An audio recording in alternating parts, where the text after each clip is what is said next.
Hey, Pops, are you ready for today's episode? I'm ready. And I'm excited because we're going to talk about animals in the permaculture orchard, but not just the permaculture orchard, because this can apply whether you have a garden, whether you have a yard, whether you have a homestead. Hey, even in your backyard, and that's how we started. We did. But it's really meant to be, look at animals. I mean, I love animals. I always like to tell people, divide or look at your interest. Are you more interested in animals or are you more interested in plants? You have to first decide that. If you know, you go, yeah, for me, it's the plants. I'm trees and fruit. Okay, that's important to know. Otherwise, you go, yeah, but, I want to have this because I want to have, maybe I want to have some chickens under my fruit trees. Okay, but what's your primary focus? And I remember Alex. You remember Alex? I remember Alex. So we were doing a course in France. And I remember Alex because I was talking about the whole part of the allies and nature's allies and the animal part. And he looked at me and he said, now really, he said, did you plant the permaculture orchard for fruit or did you plant it for the animals? And I thought, yeah, that's true. No, I really did plant it for the animals. Because I come from a biologist perspective, I always had interest in animals.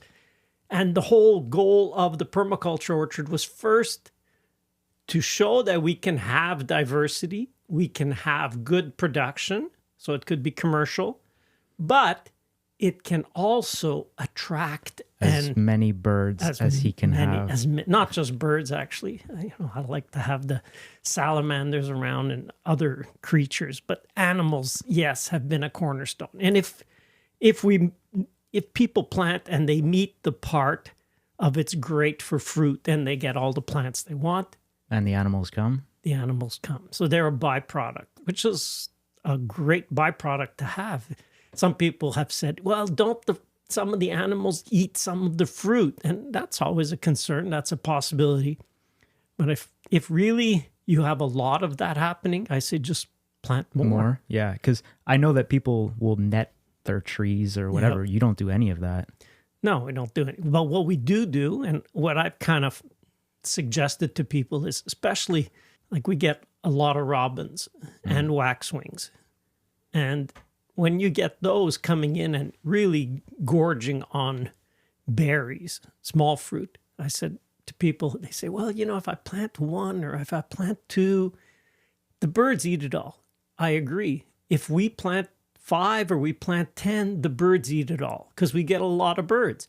So I say, you know what? I don't consider anymore we're going to get a commercial production until we have 50. So 50 haskap, 50 raspberry. 50, it starts to be an amount that they can't eat it all. They can't eat it all, and they'll eat, and we'll have, and we can sell. Yeah.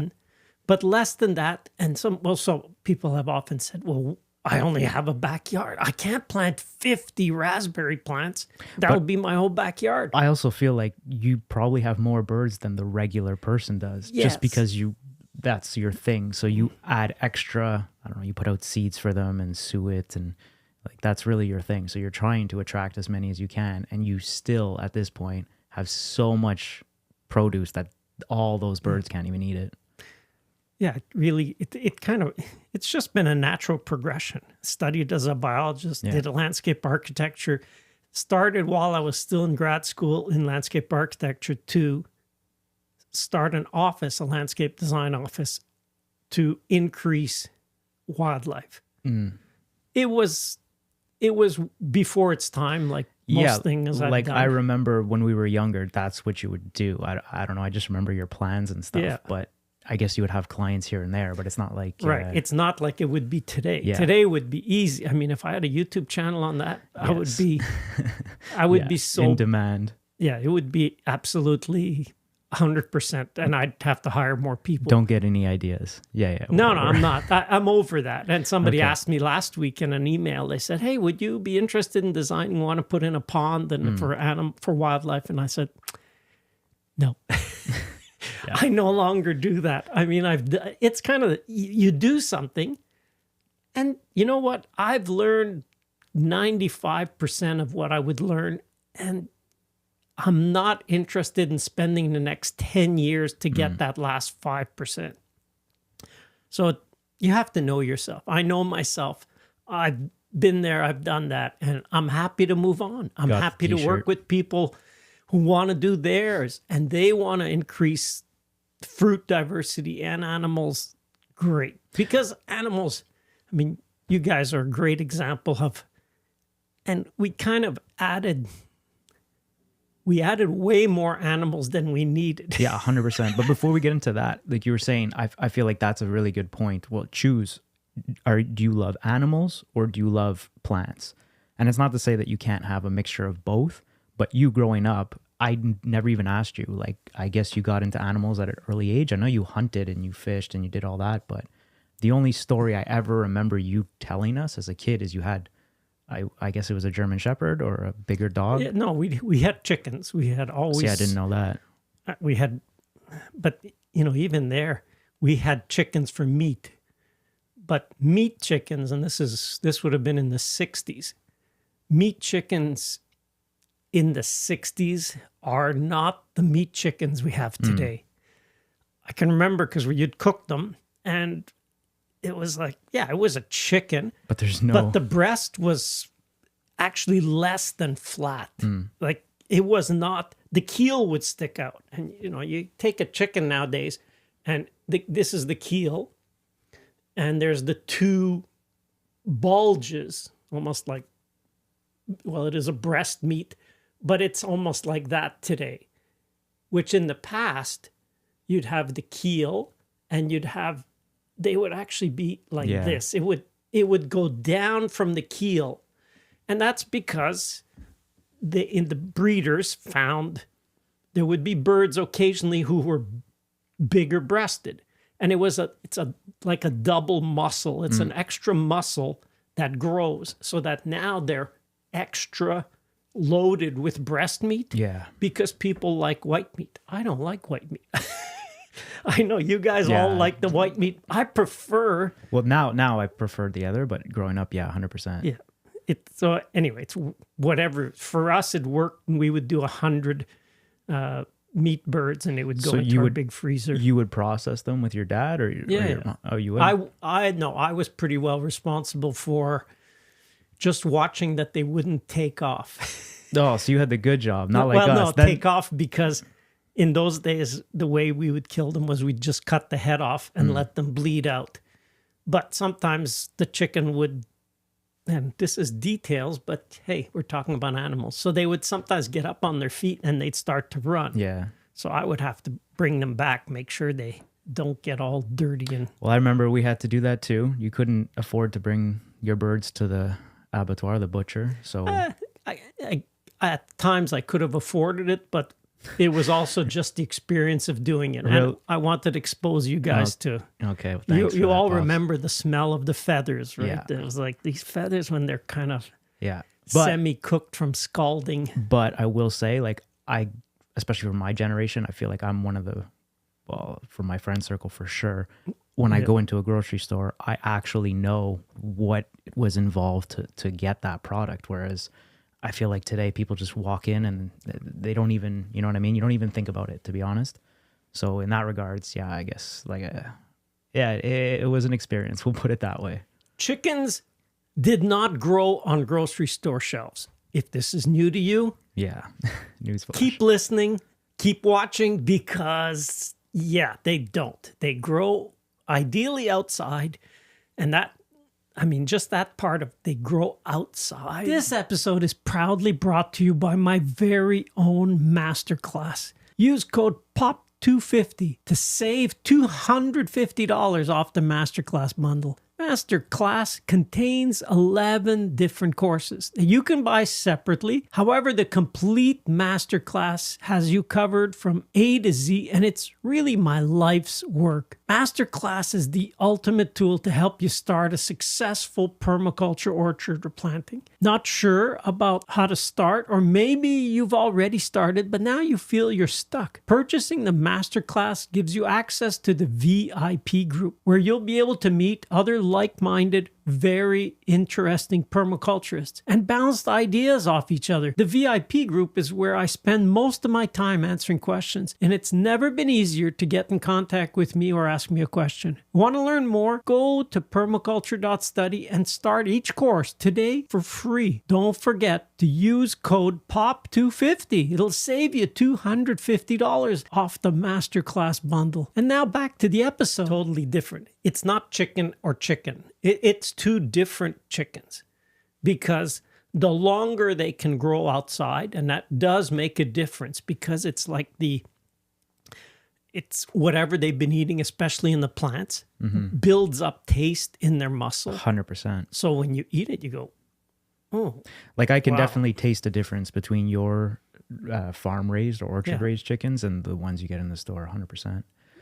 So you had chickens. You had I remember the story with the dog. So you had one dog, and we always had one dog. Yeah, I remember one of them, the first one, Sandy. That's the one I've heard of. Yeah, that one was actually the one that you may have heard of was when we had a German Shepherd. Okay. That was also called Sandy, but Sandy version 1. Wait, no. Yeah, we had a Sandy version 1 until I was about 5 years old or 6, and Sandy went off, I think, to meet the ladies or something, and he got into a scuffle and he got caught in barbed wire. Okay, I've never heard that story. Yeah, and he came back and he had been so badly caught up in the barbed wire fence that he basically had like the skin, his fur and skin pulled off one side of him so you could see, right? I mean, it was... And he smelled because he had been like that for a while, caught, I guess. And it was brutal. So, my father we had friends over, and he just asked the friend who also hunted, he said, could you? And how old were you? I was about five. Enough that I really remember. It was like, wow, okay. And it was like, okay, he's gone off with Sandy. And then Sandy never came home. And Sandy never came home. And then we got the other one. And that was kind of the one I grew up with more. Did you name that one Sandy too, or that was... I don't know who named it, but just and we had that one until one day my sister was going to feed him, and he turned on her and bit her, and was like, this is not good. So we gave him away to actually the parish priest. And he made a great guard dog because he was very alert and all that. And then we got another one. So you had a third dog. You always had some. We always had dogs. Yeah, people who live in the country often a dog, and we lived. It was very country then, and dogs were just very handy. Somebody comes to somebody's coming in.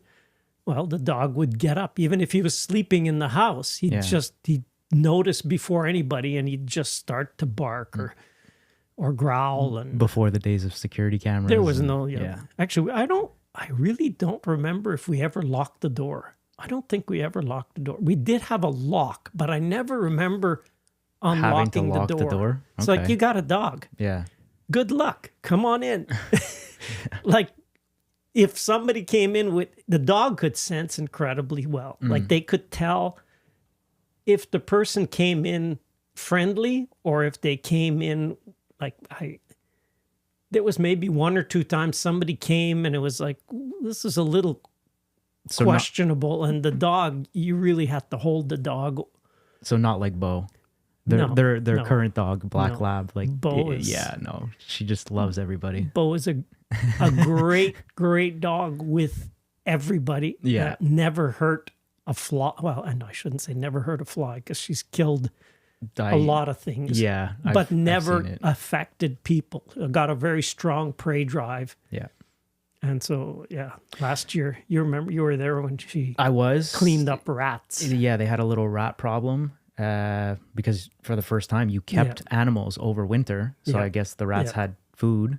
And so he's like, son, Bo caught, I don't know how many rats. I think you said 25 the first time. And I was like, no, there's no way. Like, this is the nicest dog ever. There's no chance. And we went up to film, the week after or 2 weeks later. And I think between you, me, and the dog, we ended up getting another 20 rats.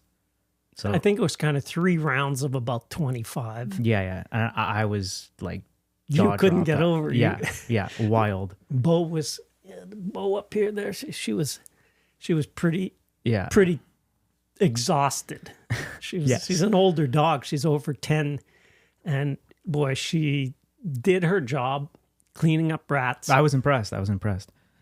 So that to get back to it, I guess that's why when we were younger, it was so important for you to get us acclimatized to animals, because growing up, we had every animal, like everything. Well, what did we have? I think just in the house. I think the only thing we didn't have in the city, mind you, was birds.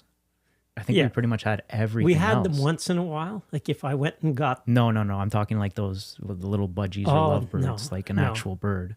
No, we had that when I was growing up. And I remember, like, you'd have bird droppings. Well, I remember rescuing crows. And, we had a crow for a while. Little mice. Like, we did the mouse thing, too. Yeah. I can't believe my mom let us do that, but we did that. Guinea pigs, rabbits. Guinea pigs actually breeding. We had a lot of... quite we had a bunch surprise of guinea litter. pigs. I remember that. Yeah. Rabbits. What were all those gerbils, hamster? Everything. I think Eli even had a rat or a mouse. Yeah, he had a mouse. Definitely Speedy, I think it was. Yeah. When Speedy passed, I remember I was so upset. Yeah, he got to stay home from school. Yeah. Speedy passed. I never got to stay home, and his mouse passed away, and he got to stay home for a day. Well, it was good to get you exposed. I mean, at the farm, you were exposed to a whole different level of animals because it wasn't just, we have a duck. No, we have a flock of ducks and we have a bunch of geese.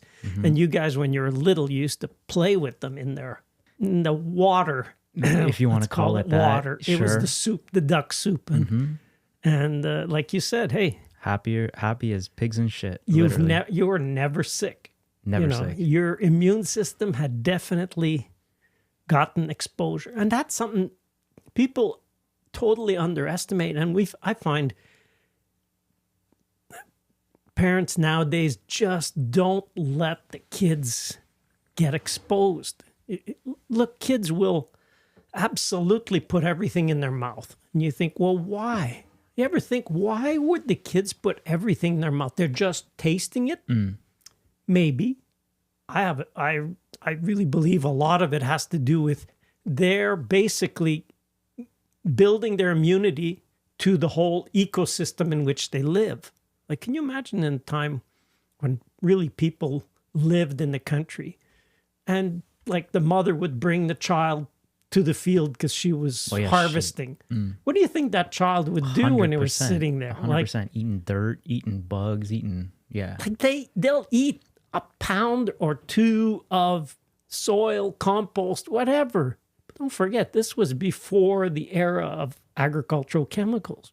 True. Yeah. What was that? Every soil was organic. It probably had manure applied. It was what we would consider completely organic. And getting exposed to that is very important for your immune system. That's why we have an immune system. And a lot of times, I mean, all these autoimmune problems, I suspect a lot of it, and I suspect. There's actually research that shows that a lot of it has to do with people are just not exposed 100% as they were in the past. And I remember Frank gave me a book. It was called Parasite Rex. Okay. REX. It sounds like something Frank would give you. Yeah. And it was fascinating. It was a book on parasitology, about parasites, explaining their cycles. And I had a course, and I was doing the wildlife biology stuff. It was a course on parasitology, and Dr. Rao, he would go through each course. It was one pest or one parasite. We call them pests, but he was going through basically the worst pests in the world. So schistosomiasis, which is river blindness in Africa, and malaria, and all these other ones, and going through what a normal cycle for this parasite is. And it's like, wow, this is a lot of places in the world. People have been exposed to these parasites for eons. Now, what happens when we move into the city? Now we're no longer exposed to these parasites. So what happens? We've got an immune system that is Oh yeah, for sure. capable and strong and able to fight off, and so that these parasites, they really can, we can live with the parasites. Some of you are going, oh, I can't listen to this anymore. Like, imagine what you're saying that we should. I'm saying that people have been exposed to parasites for a long time. And there is a whole discipline in science called helminth therapy, where they've examined that people can actually use helminth, which is a whole order of parasites. It's the roundworms and tapeworms and so on. It's the worm type things. And people have been exposed. If you eat, let's say you picked up something off the ground and just eat it just like that. An animal, let's say a sheep had pooped out parasite eggs and it was in the feces of the sheep. Well, that egg doesn't just die. It's an egg. It's able to wait until either the conditions are right. Some of them will hatch and they'll climb to the top of a blade of grass for the sheep to then eat again. Bite it, and then they ingest it and they get reinfected or infected if they haven't been. So it's totally normal. There is what's called parasite-resistant sheep and so on. So it's animals that can take a level of parasite load and it's not affecting them. Well, the same for people. What happens if we ingest some of these parasites? And in the past, if you had a farm with a bunch of animals, like you guys must have been exposed to all kinds of parasites. That's what I'm saying, 100%. Because I remember that's it. It was just like, okay, we're Kids going. Kids at school would get sick. All the time. And that's why I was saying with the mouse, my brother got to take a day off. I don't remember, aside from having chicken pox, we never got sick. So I never got to stay home from school. Yeah. All my buddies are like, yeah, they'd miss like weeks at a time because they have a cold, they have this, they have that. But yeah, your immune system grew up exposed to animals at home, exposed to animals at the farm, different species. Yeah. So different parasites, never at a load that would give you like problems. Dangerous. Yeah. Like Emily had pinworms for a time. It's like, I don't remember that, but okay, I didn't. By the time that was around too, well, she went, but not as much as us. I remember it would be me, my brother, and my cousin. You guys would load us up, and it's like, okay, we're going down to the orchard. And I just remember Sarah getting, like, my cousin would get chased by the geese, especially because and turkeys. She'd wear like what floral pattern jackets. A lot of reds, bright colors. Yeah, and they would just chase her everywhere. But yeah, no, never ever got sick. Yeah. And so, I mean, right there, that whole thing about getting exposed, getting a dose, and that's what this helminth therapy is for people who have autoimmune problems. They've narrowed down the protocol, which is the medical dosage and so on, which is 20 or 25 eggs. They give you a little measured, counted dose of these parasites to see if you react or no. It's not even. You take it if you definitely react because you're very either highly allergic or you've got the intestinal problems, and a lot of that is if you get exposed, these parasites then they hatch. So yes, you're growing parasites in your gut. Awesome. Isn't that awesome? But those parasites don't just live there rent-free. They are actually doing something because we've grown over thousands of years. We've grown with the animals. And now we're not exposed. So if people get re-exposed in a small dose, 20 eggs is not a lot because in one dropping there can be hundreds. Sure. So you're taking a little dose. And it's just enough that the parasite to stay in the gut, which is it's a tough place to live. There's acid there's all kinds of things. So the parasite actually gives off some chemicals, which when you're exposed to them for, I don't remember what the protocol was, how much time you're exposed to them, those chemicals basically tell your immune system, it's okay. I'm good. I can calm down. And you don't get the flaring problems of your immune system going, I have nothing to fight. What can I do? What can I attack? And it's autoimmune. It's attacking your own immune system. So now it's got something to work on. It works on it. And they say that this one that I read about in that book, Parasite Rex, it said it was a 5-year. So you get exposed to one small dose, then you take something that eliminates the worms so you don't carry them for years, and you're good for 5 years. Okay. Like that's pretty wild. This is not medical advice, by the way. This is not medical advice. And actually, your doctors, at least in North America, more than likely will not even acknowledge such things exist. It's up to you to do your own, but you didn't hear it from me. Anyway, it's crazy because you think naturally what would happen? People live with animals. People are exposed to animals. People get things that animals have. I mean, look at the great example was milkmaids. I don't know if you ever came across that. There used to be women or girls who would milk the cows. They were called the milkmaids, and they would milk. Well, they were exposed to all of the pox. Cow pox was one that affected people, but because they were exposed to the cow regularly, they would not get these pox.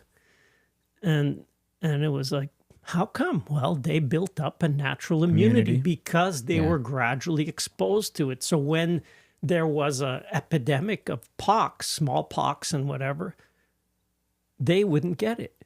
And that's how the early... For sure, it makes sense. It makes sense. There's so many things if you think of it, it just makes sense. And animals... But you can't make money off that, so that's probably why... Well, yeah. No, you can't. Well, because it's once in 5 years. Well, there you go. There's your problem. So it's not like somebody once told me. They said the best product was one that cost. That was years ago, and he said one that cost $0.10 to make. It sells for $1, so 10 times more than what it cost to make. And it leaves a habit behind. So today you'd say it cost $1 to make. It sells for $10, and it leaves a habit behind. That's the perfect product. Why? Because you left the habit. What is agricultural pesticides? That's exactly the formula. Because once you put it and you kill your insect, you killed that insect.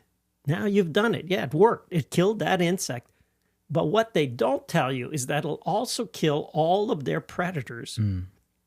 So now what happens? And if you looked and you studied any bit of ecology, there's two curves. There's the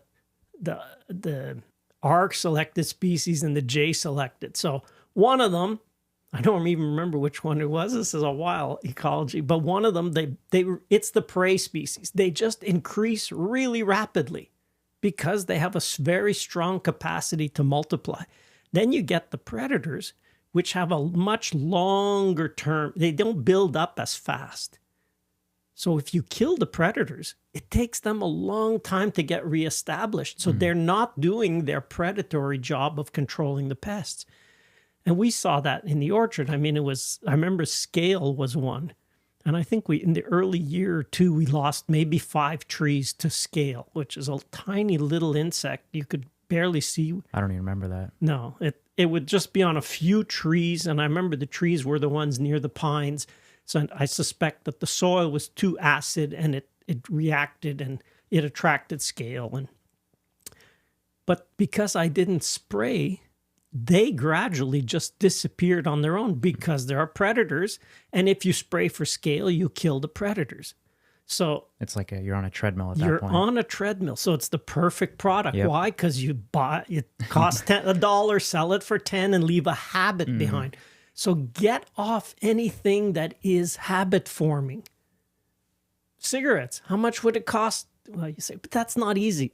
I'm not saying anything is easy. Farmers who are caught on a treadmill, or not just farmers, we're coming to the time where people think about dandelion. Oh my God. True. And people found it very funny that I say dandelion. That's how we say it here. But could be dandelion. Dandelion. Dandelion. Okay, whatever, however you pronounce it. There's a plant. Yeah, I It's a remember flower. getting back to the animals. We would have that was the thing with the rabbits. I remember then you started using our pets. You made a rabbit roller. So it's like, okay, well, my kids have these pets. What can I dream up? So he dreamed up, something that what? So you wouldn't have to mow, or you wouldn't have to. It was both. One, the rabbit roller was basically, imagine this was a barrel, but it was on its side. I can't tip it all the way on its side, but it was sitting on its side. And in this barrel were rabbits that could turn the barrel because it was made very light. It was just some very light cedar with Like some chicken wire? chicken wire. Actually, no, not chicken wire. It was wire mesh, but a thin wire mesh. And basically, it's like dangling the carrot in front of the horse kind of thing. So as they would eat, they would see the fresh grass. So they would continuously just roll the thing to get the new grass. Yeah. And then from there, I remember also, I don't know how many you got in the beginning, but I remember you just randomly, you got a bunch of sheep. Yeah, well, I realized very quickly because in the beginning we didn't have a truck. We didn't even have a lawnmower. No. Yard mower to mow no. the orchard or anything. So it's like, wow, this grass is really taking off here. What are we going to do with all this grass? So I thought, okay, you know what? We're going to have grass. But the sheep originally, they weren't yours, right? Like you couldn't afford the sheep. So I guess you found somebody. And I just wanted sheep, one, to learn. Okay. Because there is a learning part with all these animals. There is a learning. But before this, you didn't know anything about sheep? I didn't know anything. We never had sheep. So it was like, sheep. Okay, sheep makes sense because it's an orchard. It's got grass. And then you just approach, like I that's why I was so young. I don't remember. I don't even remember. It was Hugh who had the sheep. And I don't remember, did I go see him? Did he? I think I went to see, because I asked around who has sheep around. And somebody said, oh, go see Hugh there. And I went, and he was glad to be able to have a place that he could bring his ewe lambs. Because if you put all the ewe lambs in one place, then they're not going to be exposed to a young male and get bred out of season and so on. So it was simple because you put all the females there. And so and I remember there was I think the first year it was 40. Actually, no, because the very first year we had 3. Larry, Mo, and Curly. Yes, I do remember that. Those 3. I don't know where you got those from either. I did get them from somebody further away, but I was just looking for some lambs and to buy big enough lambs in the spring that were weaned, and we kept them. We kept them all summer into the fall, and then it was like, well, you know what? You overwintered them? Yes. Yes, I remember kept that. a few bales of hay for the winter. And then what? That was like proof of concept. So you're like, oh, this could work. So let me just 10x it or whatever. It was more than 10x. We went from 3 to 40. But actually that first year, I remember, so they spent the whole year. And I don't know what time of year. I think it was in the spring. One of them just started to be mature enough that he got mean. And I remember he hit me one time. Like you'd have to kind of watch him, because if you turned, he'd try and walk around Circle around you. Yeah. And so it was like easy. And I don't know what I was doing, but I remember one time, like the sheep would be around, especially in the spring, late winter when I would be pruning. They love to pick up the branches. I remember those ones. There's certain sheep that, they actually would come to you. Yeah. Oh, yeah. They would follow me, because then they would eat the buds off the apple trees on the branches that fell from pruning. And so this one time, I don't know, I just remember that I didn't quite notice that he wasn't there. And then he hit me right in the back. I mean, he could have hurt me. And he hit me, and I landed about 7 feet away. Boom. It was like, I just remember turning around, looking at him and saying, you're off to the butchers. See, I don't remember that from those ones. I remember Ferguson. You had another round. That was a big male. He was big.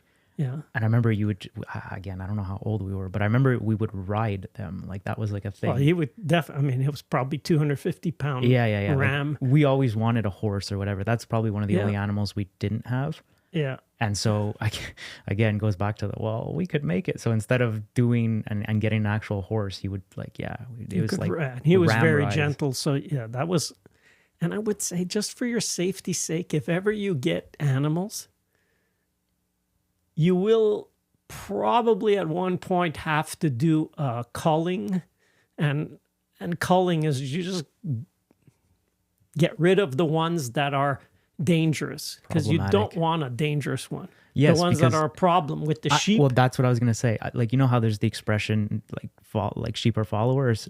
You would have one that would, I don't know, start eating your trees. Eating the bark of the trees. Yeah, and then they would all be like, oh, well, they would all that. stand around looking at it like, hey, what is that? And I remember seeing it, and it's like, what is this? And so I think I caught it right away while it was in the act. And I called Hugh and I said, Hugh, is it okay if you come and get one? There's one, it can't stay here because it's going to teach the others. And he knew what sheep were like. And he said, okay, yeah, as long as they don't learn, they're fine in the orchard. So we didn't want them stripping the bark of the trees. So I guess wherever animals rank, like sheep in an orchard is not the ideal then in the end? Or a normal conventional orchard, yes, but a permaculture orchard, no? Because then I remember at one point, I guess it was when we replanted the front and it became a permaculture orchard. You were like, no, that's it. Yeah, because you no longer have just the trees. So if you have the when we had the sheep, it was easy because we had the trees and we had grass. There was nothing in between. And the sheep would actually trim the trees. And there was a few years where it was like, wow, we had up to 100 sheep at one point. And they would do such a good job because they would trim the bottom of all the trees. So I remember it was about breast height. There was not a leaf. You could bend down and you could see right across the orchard. There was no branch. There was no leaves. It was grass, and then there was the start of the trees. And that actually ends up being really beneficial for the trees because there's good air circulation. So the trees stay drier. We had less incidence of disease. And then the next one, and they weren't kept permanent in the orchard. That's an important detail, but they were moved. I don't know if you remember the year we went camping, and I used to we'd camped close so I could come back every 2 days to move the sheep. And that was really my biggest learning year I just wanted to learn how to move animals and how to make them graze in rotation. And so every 2 days we would move them. But it was nice because they would be out of an area for up to 45 days. And it's only 12 acres. So we would fence them in pretty tight, how much they would get. So they would mow it to about grass height, everything. And then the grass would be let to go. And then they'd come back and mow it back. And it was this rotation. And so where was I getting off on now? Who knows? But yes, so at a certain point we replanted, and then that was it. That was it with the sheep. But then you always, actually for the last couple of years, you've had laying hens, like the chicken. So I guess my question is, if somebody wants to just dip their toes in the animal field, let's say, but they have an orchard, out of all the lessons that you've learned, what animal would you suggest? You always want to start with the smaller. And as the trees grow, you could grow which animals you would put in. Okay. So early years, you could put in ducks. You could put in geese. Be careful with geese. They have to move because geese are very curious with their beak, and they will actually pull bark off a tree if they're in an area where now they're bored. They've explored everything, and they will then explore the tree. Because I remember when I was teaching in university, they had tried one little thing, but they had fenced in a bunch of geese in an orchard to say, hey, could you do this, But they left them in there for 2 months. They got bored. They got bored, and they started to pull the bark off all the trees. You know what? That's not the sheep. That's not the geese fault. That's not the sheep's fault. That's not the animal's fault. our fault, one, in not monitoring them closely enough, and two, not rotating them. Like, animals don't want to be in the same place. Ideally, if you could move them every day, something like sheep, you could get away with moving them every 2 days. If you say, I move them once a week, that's stretching it, because when they come in, they're so excited to be in a new piece of grass. Yeah.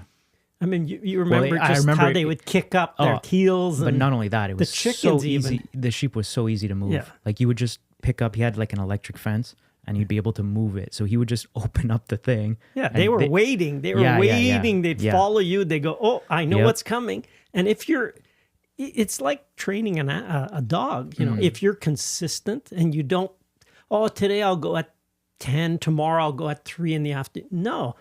Choose a time that works for you and be consistent. Move them at the same. So you come at another time and they kind of look like, what are you doing here? Yeah. But when you come around that time and sometimes they'll be right near the fence, because if you're moving them, let's say you move them from here to here, and next, they know they're going here. They know the order. They're not going to go back to where they were. They're not interested in that, but they'll go forward.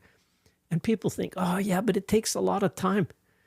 Man, I wish that when we did a lot of sheep, there were innovations we didn't have. Like, we never used electronetting. And I wouldn't use it for sheep anymore, because you could train sheep. We actually trained them to 3 wires. Yes, that's what I remember. Yeah, just 3 strands. Nightmares. But now you have geared reels, which makes it so much easier. You have step-in posts, which makes it so much easier. And you want to get even more technical. Now there's one company in New Zealand, because New Zealand's been way ahead of this, and it's called the BAT latch, or battery-operated latch for a gate.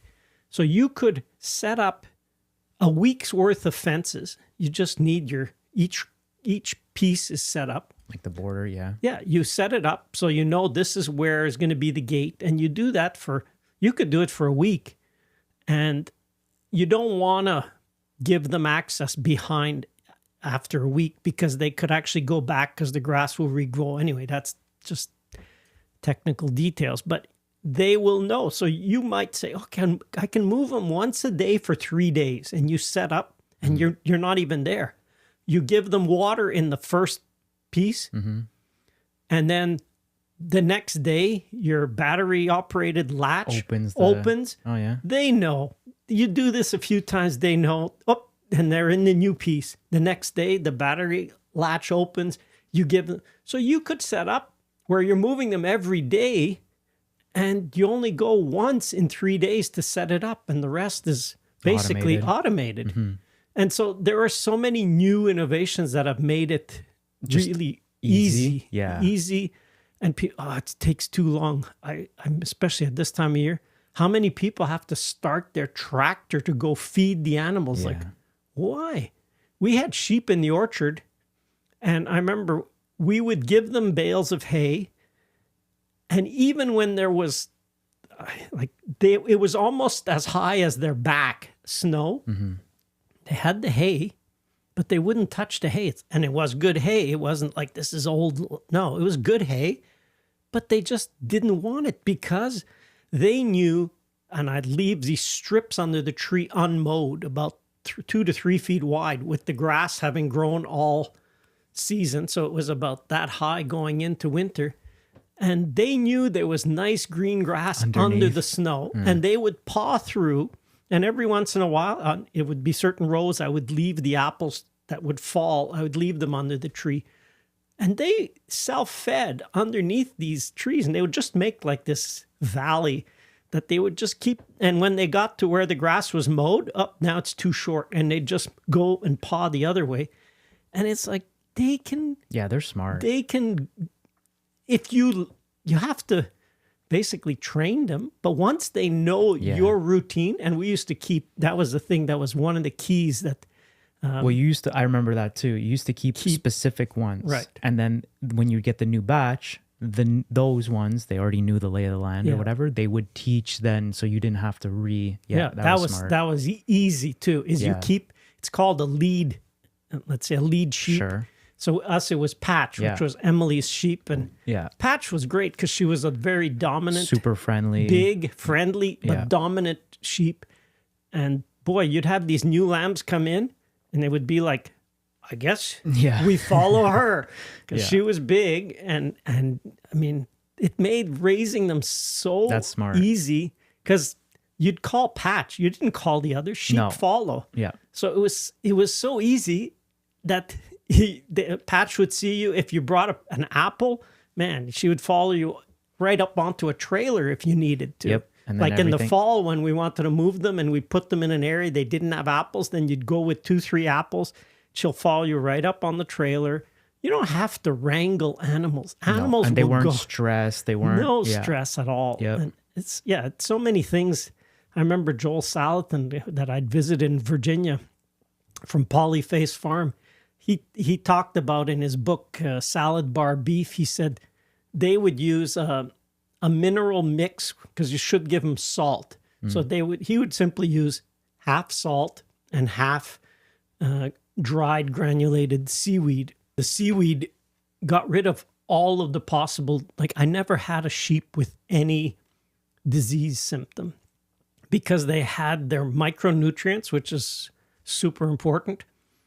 And they were on a dry site, which is also for sheep is very important. And that's it. When you put the right animal in the right environment, it really isn't that hard. But there's a learning curve. For sure. And that's why this year, or last year rather, actually 2 years ago at this point, that's why it's kind of cool to go full circle because we didn't have animals for years. Well, we didn't have a lot of variety. We had Sure. chickens pretty well all the time. Sure. But now, like we were saying, when I was younger, we'd have pheasant, quail, like we'd have all these guinea fowl. Yeah. And then when you came to me for the masterclass, I'm like, okay, we can do this, but I'm going to need B-roll to put so at least people know, like I have a visualization of what all these animals are. So I'm like, we need to get some. So yeah, so we went out and you got pretty much everything, I think. Only the ones I think that didn't work out well were the quail. Yeah, because they were just too small. They're so small. They'll go through chicken wire. Yeah. I mean, it was like, how small are they? You try, like we got some. Yeah. It's just they escaped and then I put them in too quickly in with all the other birds because I always liked raising them. It's called a mixed species flock, and they do very well. If you have more than one species, why have your chickens here and your ducks here? Why? Put them together and move them, and they'll do better. And the more species, the easier it becomes, and the better they use the area because what ducks look for is not the same as what chickens look for. And they seem to get along. Like even me filming them, like the ducks would hang out with the geese and vice versa. But it was nice, like to just like look back on all that, and it's brought back some memories. Yes, for sure, for sure.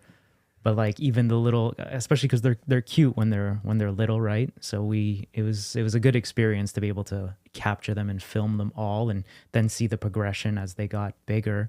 And I remember one of your favorite stories was talking about turkeys. Like he loves turkeys and how they hunt. So in the masterclass, in the Allies course, he goes into this big long story, and I'm like, man, how are we gonna recreate that? Because you love it, but like growing up, yes, Jurassic Park was like a big thing. Yeah. So they have the little compies, I think. Actually, is what no, it was the Velociraptors. the Velociraptors. And when I remember watching Jurassic Park, and you see these birds go. It was when they went into the kitchen in that scene where they go in the kitchen, and I thought, wow, they use turkeys. I knew right away because I'd looked. We'd had turkeys for long enough. We had 200 turkeys at one point in the orchard, and just looking at the way they had them hunting in the kitchen, I said, that's a turkey. They used turkey as the model. Yeah.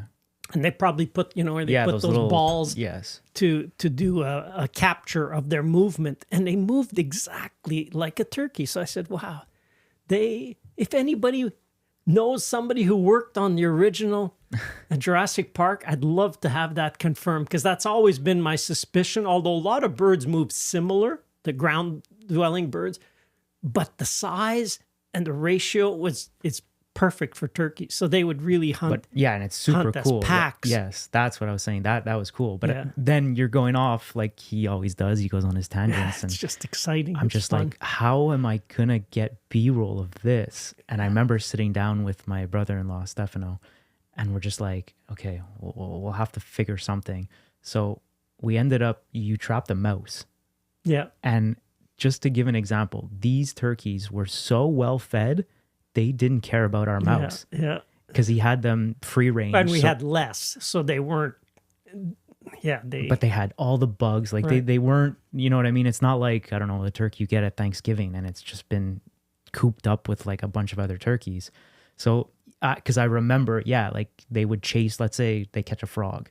One catches the frog and then that poor thing is running for like half an hour 30, usually. 30 minutes just to keep his frog. Because they can't just swallow it on the go, so they would have to stop, and then they'd have to place it right so that. I mean, a frog is big, and so is a vole. It could be pretty big. It kind of is the size of their throat. So sometimes they'd actually even have to shake it and break it apart. so they could swallow it.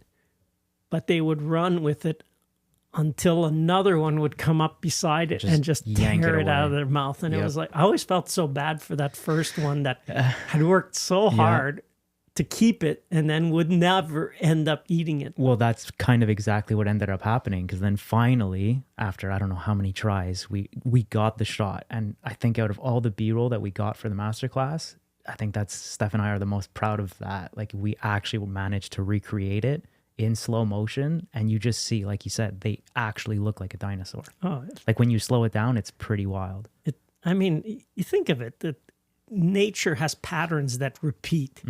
And I've studied animals long enough, and you see, if you watch in the air and you see a flock, for example, of starlings or some bird, they're moving in the air, and it's kind of a dynamic ball and they're following. And I almost studied that when I was going into my master's, and how they determine that. And it's a mathematical equation, and they cue in on three or so of their closest, nearest neighbor, and then they just keep the distance.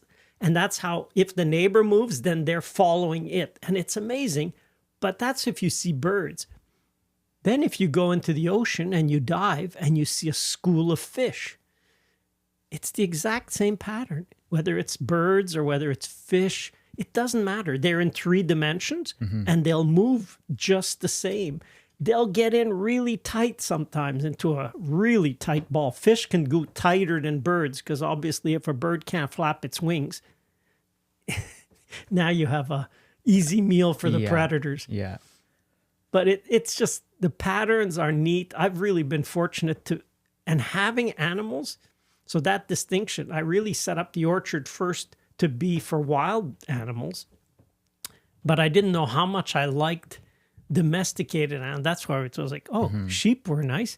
Let's get turkeys. Let's get ducks. I feel like it just kept Let's evolving. get geese. Let's get a goat. Let's get a goat. Let's get, and so we kept just, and for me, it was partly just to learn about them, because there is a learning. And if you're going to have a lot of these species, domestic animals are not predators. So predators can be solitary, but these are prey.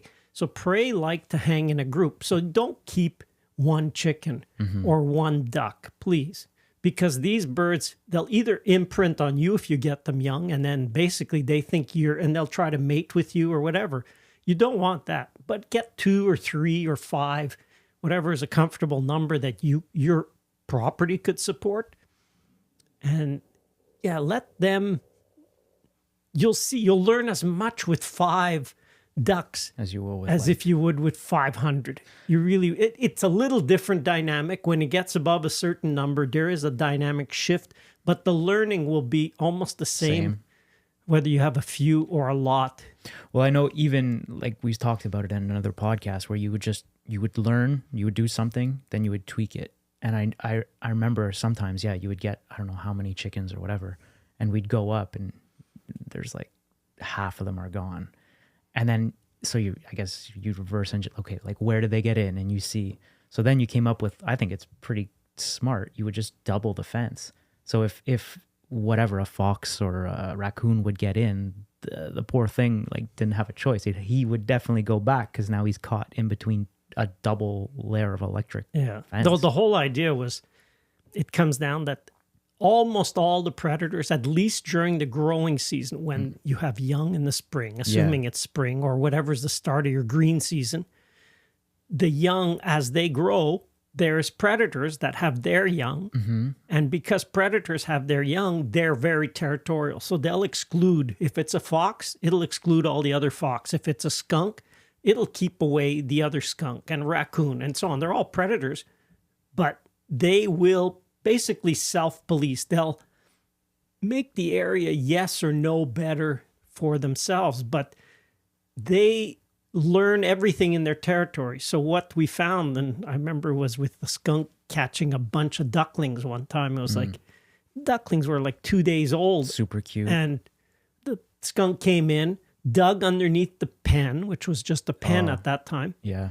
Went in, grabbed the duckling, go out. Yeah, and, buffet. And it would just buffet them. And then whatever, when it got to be there wasn't enough, they could run away from the skunk all night. And so I was like, what could we do? Thinking of the predator's reaction response. So then we started with the electric fencing, with the electronets. That works very well. But we'd put one net. And if they happen to find one place, because they'll patrol, they'll go all around the perimeter of the fence looking for a place that they can get in. And then it was like, if they get into one, what would happen if we trained them? Because a fence, these are all electrified fences. A fence is not a physical barrier. None of the fences are made that an animal physically can't go through. Oh, they yeah, can go for through. sure. I mean, it's super flimsy. It's flimsy, but it's the mental. It's a mental fence. It's a psychological barrier. So if the animal touches it, and that's where the training part. So even if you have little, I remember it was like the goslings, you get little geese, and they don't know what electric fence is, so they're going around, and you actually put things on the strands of fence so that they'll be curious and they'll touch the fence. And it doesn't take many times they touch it to go, I don't want to touch this fence. Yeah. I don't want to touch it. I don't even want to go near this fence. And even the predators, it probably goes back to like your sheep. The older ones will then, teach. Like, yes. So the predators, that's the goal. So if you can teach all your resident predators, and that's the ones that are living in the territory of your animals, you teach them that you don't want to go near that fence. Yeah, not worth it. And the best and most effective, and I called it predator pinball. We did a video on it because you have, like we would do, we would put one fence around the chickens or ducks, whatever we have, or the mix. But then we'd put a second fence just outside, separated by about 30 centimeters, about a foot away. Yeah. The idea of that was if the predator is wanting to get into the chickens here, and it would go through the first fence, somewhere it would find a place. Maybe, depending on the animal, like a raccoon would have a really hard time walking in that foot because it's pinballing between the fences. And I'll tell you, when we started with that, we never lost any more animals because the predators, if they got in, and they always know what direction is out. And it probably only takes one time, and they're like, Like, can you imagine, especially my worst raccoons, nightmare. going and ding, ding, ding, ding, ding, ding, getting caught on the electric fence. So that worked well. So this is these, you like you said, you do it and you refine and you try. Like with pens, I think we're on version 8 of our pens. We started very heavy, and then lighter and lighter and ultra light to too light, and then go back a little bit. back a bit. And so you adjust as you try things. And now we got a system like super easy. I remember seeing, even my mom's able to well, do it was, I remember one of the members, little kids came, and they were maybe 7 years old, and they said, could we move sure, it was a good time, move the fence. And so they could grab the whole pen and move the pen. Yeah, when I was a little kid, the original ones, definitely no shot. not. Impossible. But so now we have how many geese? 5 geese are left? Yeah, 5 geese. And we have no more chickens. Are you planning on getting anything else? Or we're getting chickens. We're ordering them in a week. Oh, okay. I went last week and no. So if you want it, you could get chickens almost ready to lay. So they're pullets, but they're not chicks. They're already grown. Some years we actually get them. They're not debeaked, which is really nice because they come into the orchard and they can work much better and forage much better. But a lot of times, because they're raised in these chicken houses, they actually burned the upper beak. There's crazy practices done on animals just because of the way that they're raised. Because they're raised in such confined spaces. They don't want them pecking the other ones. And so if you can raise your own, learn what they need, adjust your practices. There's so much you can do. And we had a duck a couple weeks ago, a duck breast from the ducks from... Oh, you still had one? Yeah, we still have a few. Okay. We're saving them. It's like, I don't know when I'll do ducks again. So, but having a duck breast that's been in the freezer for almost, let's say, 2.5 years. Yeah, almost 3 years You think, now. a year, it's no more good. It didn't even have freezer burn. A duck is not a duck. A chicken is not a chicken. An egg is not an egg. You can't say egg is egg. Or Yeah. It's totally different because if they have, and that's the important part, if they have access to green grass their whole life, it's a totally different nutrient profile, a totally different health profile. Oh, yeah. You see just in the store-bought eggs versus the your eggs. orchard eggs, it's not even comparable. Eggs are a good one. If you're going to try one, and that's maybe what I can suggest for people who are going to start get with laying chickens. hens? Yeah, laying hens. No rooster. You think, well, they need a rooster. Yeah, but if you have a rooster, you're not going to have happy neighbors.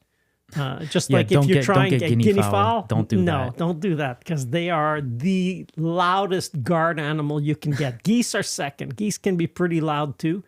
And the thing I didn't know, just a little FYI for everybody, geese are aggressive, man. Like they bite.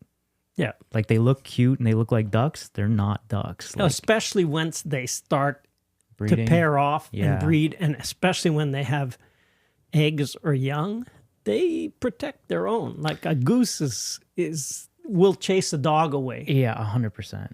So like you said, I guess have fun with it. Yeah. Do a little bit of research, but so you would recommend that? I'd recommend start with laying hens. Okay. You have some fruit trees, get some laying hens. They will pick up the fruit as it falls. They will help the cycles. They will catch some of the pests that affect the fruit tree. So that's a really an easy place to start. And you get eggs. And yes, Good you get eggs too. Yep. Then if you have a little bit more room, even maybe a backyard, but out in the country. Check with your, what is it, HOA first maybe? Well, if you have HOA, you should get on the board and make sure you can affect change because some of these things, let's say it's due for reform. These are practice from the 50s and they need change now. Get some ducks. Ducks are quiet. Ducks are curious. Ducks will do better if you have vegetable garden than chickens. Chickens will scratch your mulch too much if you should put some mulch.